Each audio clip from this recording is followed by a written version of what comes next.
Bismillahirrahmanirrahim. Innal hamdalillah nahmaduhu wa nasta'inuhu wa nastaghfiruh wa na'udzu billahi min syururi anfusina wa min sayyiati a'malina may yahdihillahu fala mudhillalah wa may yudlilhu fala hadiyalah. Asyhadu an la ilaha illallah wa asyhadu anna Muhammadan abduhu wa rasuluhu alladzi la nabiyya ba'da amma ba'd. Di sini saya akan menyampaikan sedikit kultum untuk menyelesaikan tugas ilmu tafsir tentang akhlak yang mulia di dalam konsep agama Islam. Akhlak menurut bahasa artinya tabiat, kebiasaan atau perangai. Akhlak dibagi menjadi dua, yaitu yang pertama akhlak mahmudah atau biasa bisa juga disebut akhlak terpuji, dan yang kedua ada akhlak mazmumah, juga biasa disebut akhlak tercela. Akhlakul karimah tentunya adalah akhlak yang terpuji, sebagaimana firman Allah dalam Quran surat Al-Qalam ayat 4 yang berbunyi, A'udzu billahi minasyaitonir rajim wa innaka la'ala khuluqin 'azim, yang artinya sesungguhnya engkau Muhammad berada di atas budi pekerti yang agung. Nah, dari ayat tersebut kita dapat menyimpulkan bahwa Nabi Muhammad adalah suri tauladan yang baik bagi kita. Beliau memiliki akhlakul karimah yang terpuji yang selayaknya kita jadikan panutan dalam kehidupan kita. Dengan kita menjaga akhlak dan perbuatan kita, maka kita akan selalu mendekatkan kepada Allah Subhanahu wa Ta'ala.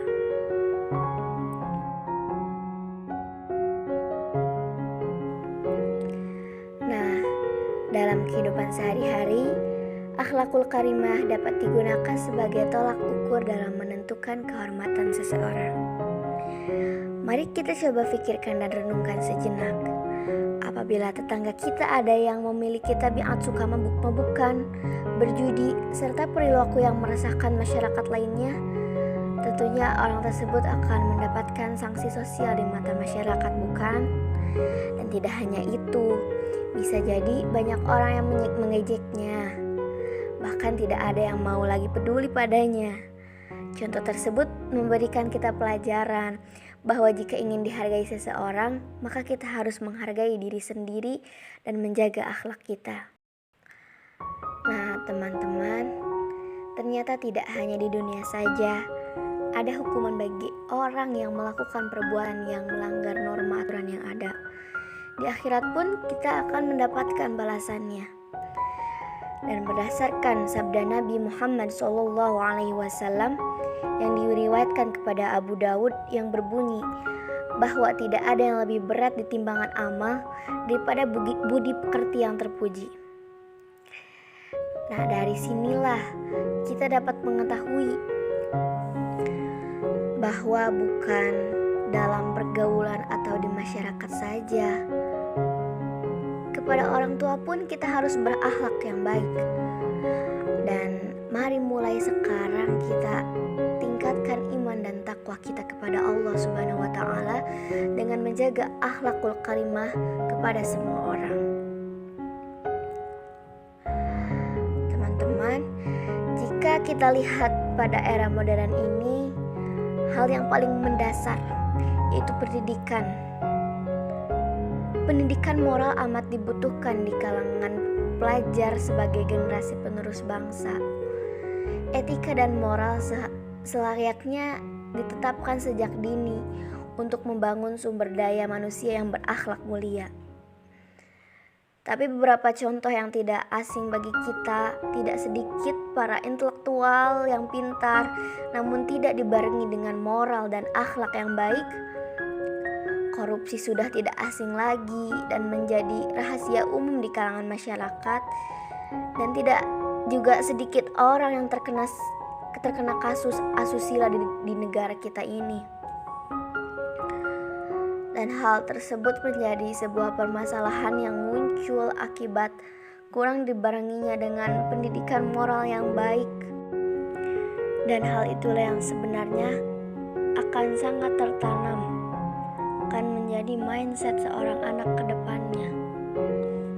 Maka dari itu kita sebagai orang dewasa atau orang tua haruslah memberikan uswah yang baik terhadap anaknya. Akhlak mulia merupakan sebuah kunci untuk terwujudnya kehidupan yang damai dan tentram. Dalam sejarah kehidupan telah dibuktikan seorang pemimpin yang memiliki akhlakul karimah dapat mewujudkan masyarakat yang damai dan sejahtera. Seorang pemimpin yang bobrok akhlaknya dapat dipastikan dalam kepemimpinannya ia akan menerapkan cara-cara yang dapat menimbulkan keributan serta kegaduhan di tengah-tengah masyarakat. Hal ini tentunya dapat digunakan sebagai pelajaran bahwa akhlak merupakan suatu hal yang teramat sangat penting untuk dipergunakan sebagai pondasi dalam segala aspek. Teman-temanku, menjaga moral dan akhlak yang baik merupakan sebuah tiang untuk mempertahankan kekokohan jiwa kita. Mari kita sama-sama kembangkan moral, semangat, dan tekadkan untuk terus melangkah, menggenggam impian, dan kita gapai kesuksesan untuk orang-orang di sekeliling kita yang begitu menaruh harapan besar terhadap diri kita masing-masing. Mari wujudkan segala apa yang kita inginkan dengan segala apa yang kita miliki, salah satunya dengan akhlakul karimah. Sebagaimana yang telah dicontohkan oleh Nabi kita, Nabi Muhammad SAW. Teman-teman, dan semuanya demikian yang dapat saya sampaikan. Mohon maaf sebesar-besarnya apabila terdapat khilaf dan salah dalam tutur kata. Saya memohon maaf sebesar-besarnya. Kepada Allah lah tempat kembali dan memohon ampunan. Subhanakallahumma wa bihamdika asyhadu an la ilaha illa anta astaghfiruka wa atubu ilaik. Wabillahi taufiq wal hidayah. Wassalamualaikum warahmatullahi wabarakatuh.